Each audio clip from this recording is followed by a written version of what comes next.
அது தந்தைக்கும் மகனுக்கும் நடக்கக்கூடிய யுத்தம், ரொம்ப ரொம்ப தவறான யுத்தம் அது. ஆனால் தந்தை தெளிவாக சொல்லிவிட்டார். அவருக்கு இப்பொழுது 87 வயதாகிறது. இறப்பு என்னை தழுவுகிற இறுதி நாள் வரை நான் தான் தலைவர். இதை நீ ஏற்றுக்கொள்வதாக இருந்தால் பிரச்சனை இல்லை என்று அவர் சொல்லிவிட்டார். சரி. ஆனால் அவர் ஏற்றுக்கொள்ளுகிற மனோநிலையில் இல்லை. அன்புமணி பொறுமை இல்லை. இல்லை, அன்புமணி ஏற்றுக்கொள்ளுகிற மனோநிலையில் இல்லை. ஆனால் இதை சொல்வதற்கு மருத்துவர் ராமதாஸுக்கு எல்லா தகுதியும் இருக்கிறது.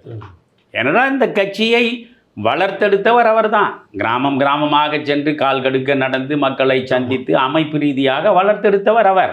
அதே மாதிரி இந்த வன்னியர் சமூகத்திற்கென்று ஒரு வன்னியர் சங்கத்தையும் உருவாக்கி இன்னொரு பக்கம் அதை பெரிதாக கொண்டு வந்தவர் அவர். தொடர்ந்து பல போராட்டங்களை நடத்தி இடஒதுக்கீட்டில் அவர் கணிசமான வெற்றிகளையும் குவித்தவர்.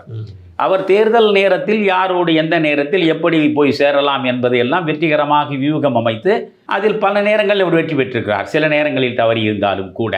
எனவே அவருடைய அனுபவம், அவருடைய அரசியல் முதிர்ச்சி, அவருடைய வயது, அவருடைய உழைப்பு, அவருடைய கடந்த கால அர்ப்பணிப்பு, இவற்றையெல்லாம் பார்க்கும்போது இருக்கட்டுமே, அவரது வளர்த்த கட்சி தானே. அவர் இல்லை என்றால் இப்பொழுது கலைஞர் இல்லை என்றால் எப்படி ஸ்டாலின் என்று கேட்பது போல மருத்துவர் ராமதாஸ் இல்லை என்றால் அன்புமணி யார்?